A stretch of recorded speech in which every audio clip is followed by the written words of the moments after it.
welcome to my channel Whimsy Daisies. Today we're going to be talking about yearning. We have somehow, as a generation, conceded that wanting is weakness. That in an age of convenience, anything that cannot be delivered is not worth pursuing, anything that's not accessible is immediately undesirable. This obviously then means that romance is entirely out of the question. Who is going to spend time pursuing, getting to know someone, and falling in love when you can be in a situationship? Ignore each other for most of the time and have no real attachment at all. Um, it is certainly a more convenient alternative to actual romance. Unfortunately, the human brain was not evolved for situationships. The human brain was designed to yearn. Anticipation, studies have found, releases twice the amount of dopamine that actual reward getting does. This means that the longer the brain spends in reward motivated behavior, like waiting for a delivery or drafting a very chalant text message, the more dopamine the brain accrues. And this does make sense, doesn't it? Think of all the books, the movies, the art that came from the simple act of wanting. The hero wanting to complete his mission, the lover wanting reciprocation, the villain wanting revenge. Wanting or yearning is in itself about as addictive as cocaine.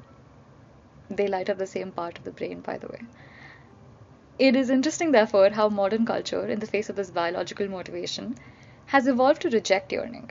Convenience and instant gratification has numbed us collectively to the possibility of long-term goals and pursuing for the love of the game. In a Substack essay, Maja writes, "Desire is a blueprint for expansion, a tug towards something that doesn't exist yet, but might. If we never desired, we would never build, never leave, never create."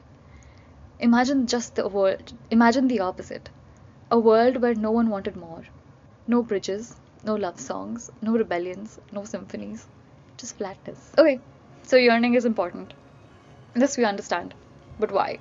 Neuroscientific studies define yearning and romance as goal-motivated behavior. So romantic, I know, right? Uh, these experiences and activities involving yearning is equivalent neurobiologically to seeking a reward. It lights up the same reward pathway in the brain. Two brain regions heavily involved in this chalant behavior: the caudate nucleus, which is associated with reward detection and expectation, and the ventral tegmental area, which is associated with pleasure, focused attention, and motivation to pursue. In a study by the University of California, researchers found that male fruit flies who were sexually rejected drank 4 times more alcohol than the ones that didn't. Same reward pathway, different ways to get there.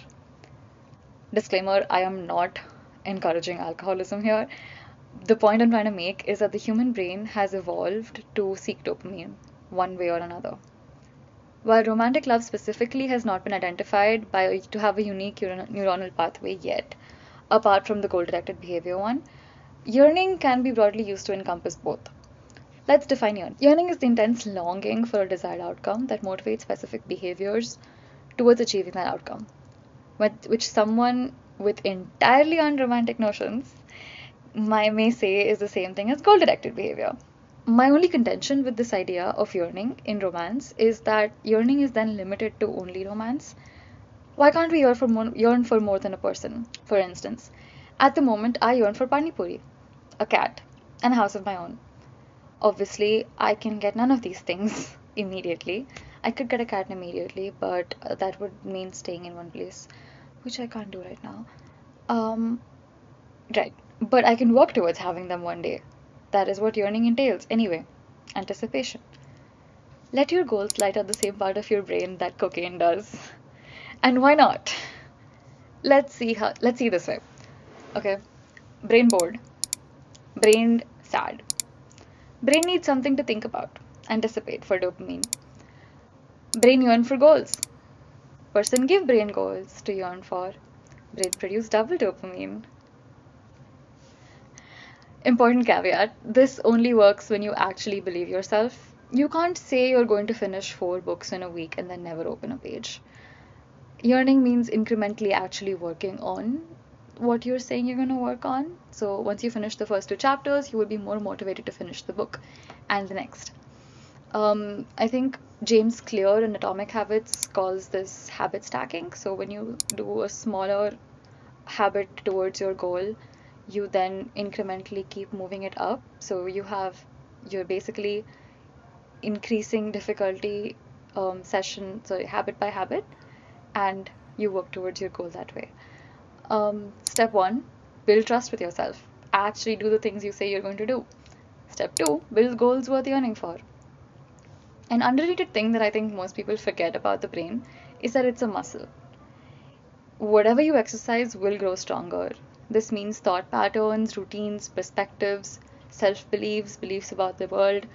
The more you reinforce a belief pattern, the easier it is to access in your brain when you need it again. This in neuroscience is called Hebb's law, which is widely known as one of the most popular laws, which broadly translates to neurons that fire together wire together, which means that your brain is literally physically changing in real time to accommodate your thinking patterns better. It is constantly learning which pieces of information are more important to you, which thought patterns you spend more time considering, and assigning more energy to those circuits. So, the longer you practice yearning, anticipating, and getting your goals, the longer your brain practices producing dopamine and delayed gratification. In a world intent on turning everyone into consuming creatures, it is entirely necessary to yearn as much as possible, especially when it is not encouraged in society, by the society that we live in. Please let's not turn into consumerist machines, because we're not. They, they have minds, and they have souls, as well as just hearts. And they've got ambition, and they've got talent, as well as just beauty. And I'm so sick of people saying that love is just all a woman is fit for. I'm so sick of it. Thank you so much for listening. I will see you soon.